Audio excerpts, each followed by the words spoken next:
Professeur Didier Raoult, que s'est-il passé à l'IHU de Strasbourg? Vous savez, les IHU sont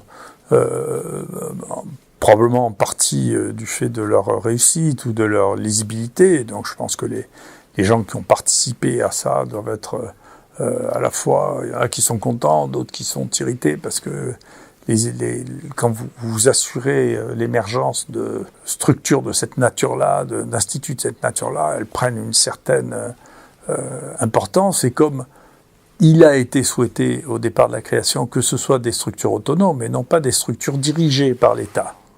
Ce sont des fondations, ceux qui existent jusqu'à maintenant. Ce sont des fondations qui sont dirigées par un conseil d'administration. Et ce conseil d'administration, ça n'est pas l'État qui le dirige. C'est les gens qui sont les membres de ce conseil d'administration. Donc ça échappe à l'autorité de l'État. Et donc, il y a des moments où, bien sûr, l'État peut toujours intervenir pour dire, écoutez, c'est pas comme ça qu'il faut faire, en envoyant des enquêtes faites par les différentes inspections, dont je ne gêne pas, il le fait très régulièrement, enfin en tout cas dans mon expérience. Ensuite se pose le problème de la succession, où les gens qui avaient bien sûr cette ampleur suffisante pour pouvoir avoir un IHU, tout le monde n'a pas eu les IHU, les IHU ça a surtout reconnu des gens qui étaient déjà connus. Ensuite, le problème de leur succession ou de l'encombrement qu'ils causent se pose. Et donc, ça a été le cas de mon ami Maresco, qui a dirigé l'IHU de Strasbourg, qui est un de ceux qui a le plus de succès. Il a formé des milliers de chirurgiens. Et donc, il a fait, qu'on lui succède, il a fait un appel d'offres pour lequel c'est le seul d'ailleurs qui ait importé quelqu'un qui n'était pas de la maison, du cru, et avec lequel au bout de 2 ans il s'est disputé parce que les choses ne se passaient pas comme elles auraient dû se passer. L'histoire vient, alors bien entendu il y a des gens qui en médit de mon ami Maresco parce que c'est un mandarin, donc bien sûr c'est un immense chirurgien qui a formé des milliers de chirurgiens, bien sûr, c'est une légende Maresco, donc beaucoup de gens qui n'ont pas une réussite comparable de près ou de loin le détestent, si vous voulez. Et donc ils sont prêts à être avec n'importe qui pourvu qu'il soit contre Maresco. Enfin, les choses se sont résolues, le conseil d'administration a voté pour que le successeur de Maresco s'en aille. Donc les choses vont, j'espère, revenir à un niveau qui est raisonnable. Et donc ça monte, ça m'a fait penser, quand j'ai pensé à ma situation, à ce film qui m'a beaucoup fait rire quand j'étais jeune, qui s'appelait Papy fait la résistance. Et donc c'est vrai, les papys font de la résistance. Méfiez-vous, les petits jeunes, vous savez. Méfiez-vous, les papys ont des ressources. Et souvent, quand ils sont arrivés là, c'est parce qu'ils sont pas idiots et ils ont une certaine robustesse. Que voyez-vous de nouveau pour l'épidémie de Omicron? Eh bien, vous savez que, on a été les premiers au monde, je crois, à décrire qu'il y avait des variants.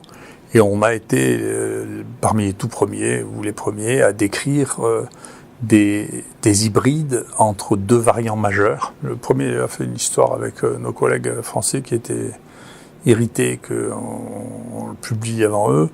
Le 2, donc, qui était un hybride entre le Delta et le Omicron. Un autre que l'on a publié chez une patiente immunodéprimée qui est aussi publié, qui était un hybride entre celui qu'on appelait le Marseille 4 et le Alpha, celui qui venait d'Angleterre. Et donc qui a attiré vraiment l'attention sur les hybrides. On vient d'en publier un nouveau qui est un hybride entre Omicron B1 et B2, mais tout le monde est en train d'en trouver des hybrides, et nous, on a maintenant ici 23 formes différentes d'hybrides entre les différents Omicron. Ça veut dire qu'il y a des réarrangements permanents dans le virus, avec le virus du Covid, en particulier avec ces variants qui sont probablement des variants persistants, qui sont très proches les uns des autres et qui se recombinent. Alors, c'est un phénomène qu'on ne connaissait pas à ce niveau-là, à ce niveau de fréquence, parce que, globalement, le monde avait, et nous, y compris, avait un retard scientifique absolument considérable dans l'analyse des séquences. Ce qu'il y a de plus près comme type de virus actuellement, de cette forme-là de coronavirus, c'est les rhinovirus, qui sont fréquents, mais une fréquence extrême. On a fait le diagnostic de plusieurs centaines, plusieurs milliers de cas d'infection par les rhinovirus qui donnent des rhumes banals, mais qui donnent aussi des portages asymptomatiques comme le Omicron. Leur degré de réarrangement et d'hybridation est quasiment inconnu parce que les chiffres, je vais regarder sur les banques de données que nous avons actuellement à notre disposition, c'est que sur le rhinovirus A, je vous parle, il y a des millions de rhinovirus qui circulent dans le monde. Sur le A, il y a 79 séquences, sur le B, il y a 29 séquences, et sur le C, il y a 55 séquences. Donc, en réalité, ce virus qui est le plus fréquent de tous les virus respiratoires est en pratique inconnu parce que personne n'a fait le travail. Donc, ça pose une vraie question, vous voyez, il y a une vraie question de science, non pas de science déductive, mais de connaissance basale, qui est un des problèmes de notre science, qui commence à se combler un peu avec les stratégies d'Extrême-Orient, en particulier de Chinois, qui séquencent beaucoup.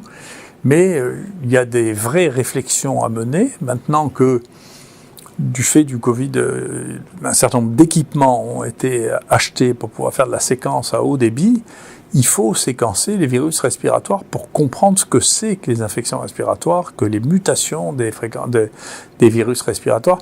Et si l'on avait eu ces données, eh bien, on aurait prédit moins de bêtises sur le coronavirus, vous voyez, et puis on aurait eu moins de désarroi devant le réaménagement, la réorganisation du virus. C'est pas la peine.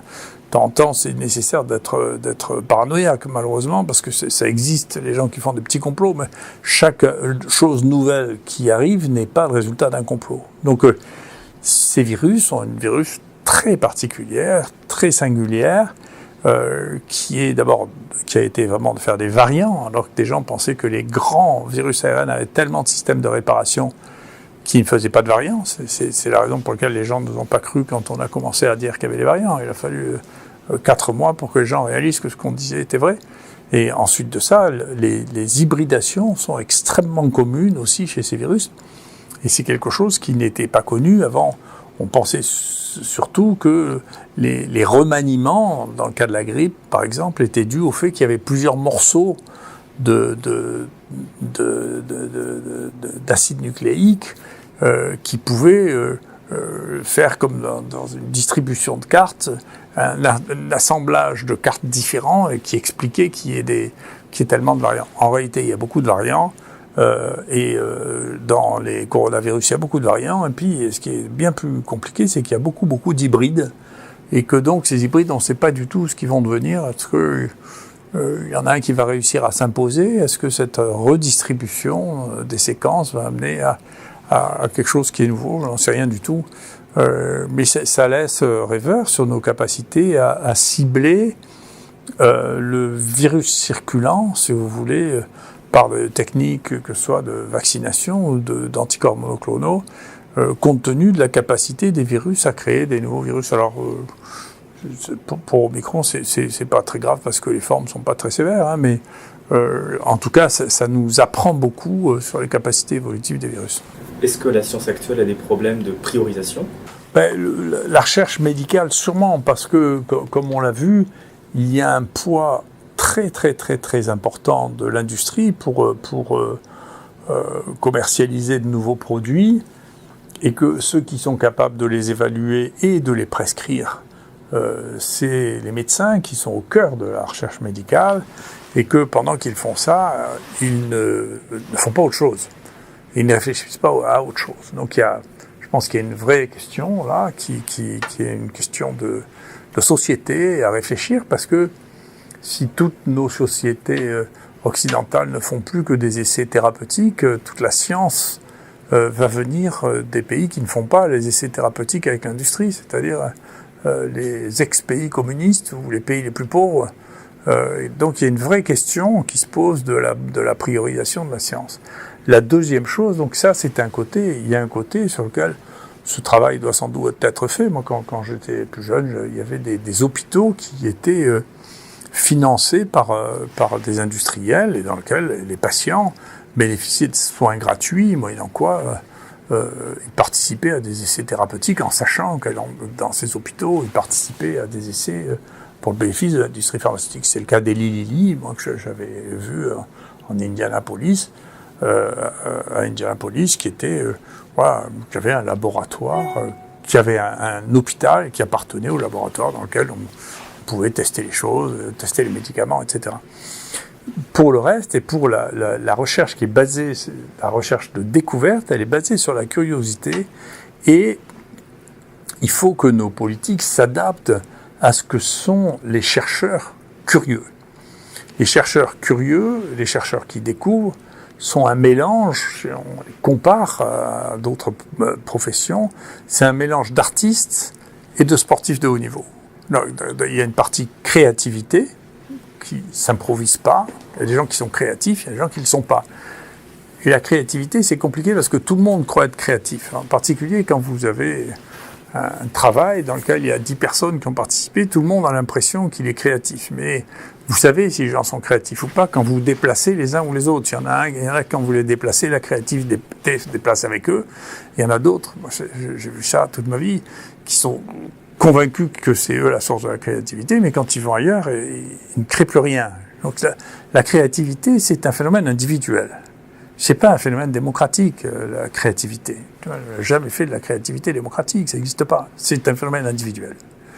Et après ça, il y a le côté sportif de haut niveau, c'est-à-dire que après, il faut finir les choses. Tout ça, ça demande du travail, énormément de travail, de mettre les choses en forme, d'une forme qui soit acceptable, ensuite de faire accepter ces publications qui, pour les choses les plus importantes, sont toujours disruptives, pour employer un terme à la mode, et tout ce qui est disruptif est extraordinairement difficile à faire passer. C'est-à-dire que quand vous essayez de publier quelque chose qui va contre le sens courant, ne serait-ce que par le principe des peer reviews, c'est-à-dire la revue par les pairs, eh bien vous allez demander à des gens qui ne pensent pas ça, qui ont une manière de penser qui est sur le même sujet totalement différente et souvent antagoniste, d'évaluer un travail qui dit le contraire de ce qu'ils disent, puisque c'est disruptif. Et donc c'est extrêmement difficile, et c'est une des raisons pour lesquelles les publications qui étaient de nature académique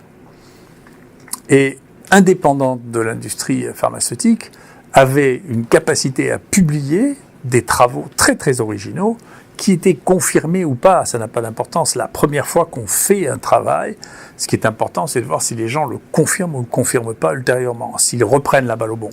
Mais il faut bien que ça sorte quelque part. Et donc ceux-ci, qui étaient les journaux des académies jusqu'à la moitié du XXe siècle, actuellement sont devenus des machines à faire de l'audience et éventuellement de l'argent avec l'industrie pharmaceutique. Et donc il manque cet espace-là.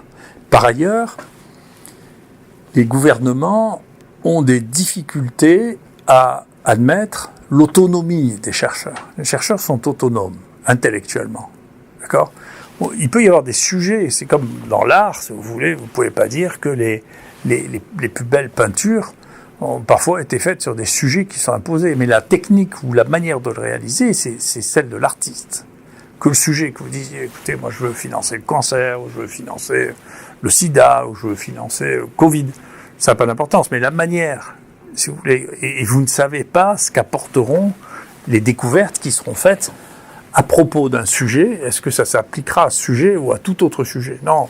C'est ensuite, une fois que vous allez lâcher la capacité des chercheurs à trouver quelque chose, en leur laissant la liberté de trouver, eh bien, vous aurez des choses. Et cette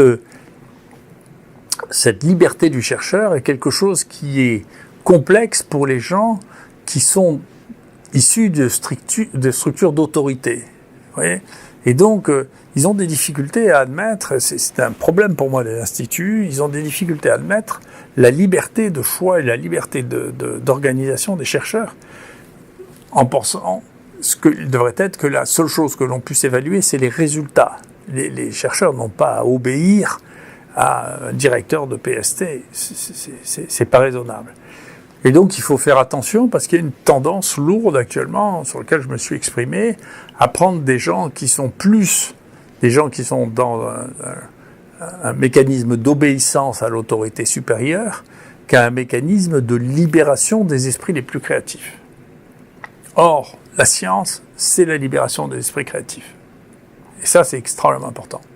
Et donc, il faut faire attention parce que si on met aux gens qui tirent les manettes, des gens qui n'ont jamais fait de science par eux-mêmes, ils ne peuvent pas comprendre ce qu'est le phénomène même de la science, qui est la curiosité, l'originalité, la persévérance jusqu'à démontrer les choses quand on a commencé à en apercevoir une partie.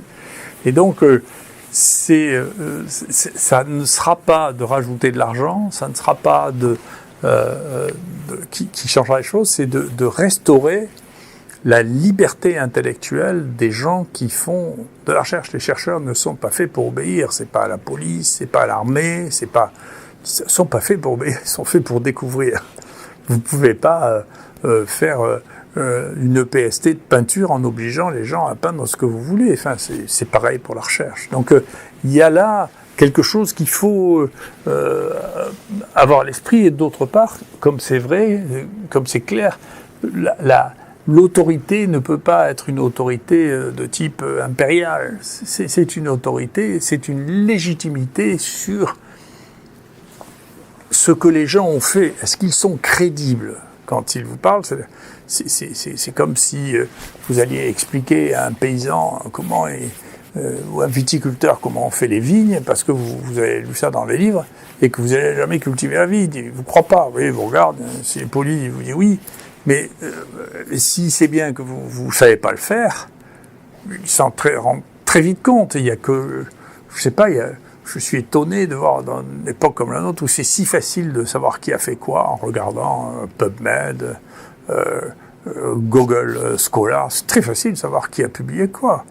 C'est très très facile. Donc nous, on passe notre vie à faire de la bibliographie. Donc à chaque fois qu'on parle de quelqu'un, on va regarder ce qu'il a fait dans sa vie. Et si on voit qu'il a rien fait du tout, que ça pèse rien du tout, après vous avez son avis scientifique, on s'en fiche un peu. Hein. Vous voyez, c'est comme demander, vous essayez de faire un orchestre, et dedans vous regardez, voilà, dans quoi il a joué, qu'est-ce qu'il a fait, un acteur. Vous voyez, c'est très facile. Je ne sais pas pourquoi c'est juste dans la science qu'on ne regarde pas. Mais qui vous êtes, vous? Qu'est-ce que vous avez fait, vous, de votre vie scientifique? Et donc, il y a là une ambiguïté.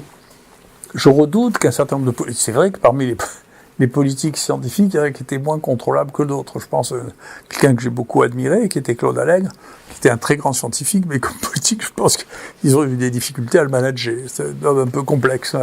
Mais il a joué un rôle formidable dans l'évolution de la science en France, en particulier en restructurant toutes les études universitaires, ce qu'on appelle le 3-5-8 maintenant. C'est Allègre qui a mis ça en place, vraiment, enfin qui a eu l'idée, l'injection. Après, ça a été organisé par Jacques Lang, qui était un très grand organisateur, mais qui n'avait pas, bien sûr, la créativité scientifique d'Allègre. Allègre avait une créativité scientifique extraordinaire. Il a joué un rôle très important dans la tentative de promotion de la science. Mais je pense qu'en termes d'adresse politique, il n'était pas du même niveau que Jacques Lang, qui a une très grande adresse politique, et donc quand il a eu une feuille de route, il a réussi à la mettre en place. Donc la politique doit avoir cette association entre des créatifs et des gens qui sont des organisateurs. Mais on ne peut pas avoir que des organisateurs qui ne sachent pas ce qu'est la science. Ouais, donc il y a un vrai problème, à mon sens, qui est général, sur lequel il faut réfléchir. Parce que si vous n'avez que des gens qui ont été promus par leur capacité à se soumettre à l'autorité, ils n'assureront la promotion que des gens qui leur ressemblent, ils ne récompenseront que les gens qui leur ressemblent, et donc pas les grands scientifiques, puisque ce ne sont pas des grands scientifiques. Ils n'ont pas une estime particulière pour les grands scientifiques, puisque ça serait manquer d'estime pour eux-mêmes. Vous voyez, quand quelqu'un a franchi toutes les étapes en passant qui d'un cabinet, qui de nommer à une place, de nommer à une autre et de nommer à une autre, il pense que le sommet de la réussite scientifique, c'est d'avoir été nommé par des gouvernements successifs à des postes de responsabilité. Donc, ils ne pensent pas du tout, quand on va demander le truc, ils pensent que les gens qui sont bien sont les gens qui sont comme lui, c'est-à-dire qui obéissent à l'autorité qui est juste au-dessus d'eux. Oui. Et la science, ça n'a rien à voir avec ça. Il y a les scientifiques obéissants, c'est pas ça qui les rend des bons scientifiques. Pas ça qui les rend non plus des mauvais scientifiques, c'est des qualités différentes. Les qualités des scientifiques, ça se juge autrement que par leur obéissance. Et donc, c'est très dangereux à terme de n'avoir plus que des gens obéissants à diriger les structures de recherche. Il faut aussi avoir des originaux, il faut aussi avoir des gens qui ont du succès. Il ne faut pas avoir que des gens obéissants parce que c'est dangereux, parce qu'on stérilise, on enlève la créativité. Et donc si d'un côté, vous avez des structures qui sont de plus en plus dirigistes, avec de l'autre côté des structures qui n'ont qu'un intérêt, c'est de faire commercialiser des produits, eh bien la science va de plus en plus mal et vous vous retrouvez dans une situation dans laquelle, moi je vois, on a bouleversé les choses sur le point de la séquence des bactéries. Plus tardivement, dans la séquence des virus, on a commencé vraiment à exploser les compteurs sur les séquences du Covid, mais il y a un retard dans ce domaine, alors que il y avait beaucoup de séquences, mais on avait participé à l'explosion des séquences aussi sur le virus du sida. Il y a un besoin là de connaissance dans les virus qui montre qu'il y a un déficit mondiale dans l'approche systématique, observationnelle, curieuse de savoir ce qui se passe. Et donc, moi, je serais ravi de savoir si les rhinovirus présentent aussi fréquemment que le virus du Covid des réarrangements et des hybridations entre différents variantes du rhinovirus, qui est une chose qu'on ne connaît pas. Donc, on a un vrai besoin de recherche médicale avec deux aspects. Un, il faut laisser les gens courir quand ils ont la capacité à courir. Il faut les aider plutôt que de les en empêcher. Il faut leur laisser la liberté. Il faut leur laisser leur libre langage, qui est quelque chose qui était assumé depuis le Moyen-Âge, quand même, la liberté d'expression des universitaires. Et d'une part, et d'autre part, il faut bien remettre la capacité dans le monde universitaire médical et de la santé en général, d'une recherche qui ne soit pas simplement une recherche dont les programmes et les financements soient assumés par l'industrie. Il faut bien que l'originalité des uns et des autres puisse s'exprimer autrement que... puisse s'exprimer, puisqu'elle ne s'exprime pas quand on fait des protocoles qui ont été écrits en dehors de l'hôpital par... des gens payés par l'industrie et analysés par l'industrie. C'est pas de la recherche, c'est de la prestation de services. Donc, il faut réellement revenir sur une réflexion vraiment d'utilisation des moyens pour pouvoir faire de la recherche médicale et pouvoir faire progresser la recherche médicale indépendamment des financements de l'industrie pharmaceutique et sans autoritarisme sur les gens qui sont capables de produire en les félicitant plutôt qu'en les empêchant de s'exprimer.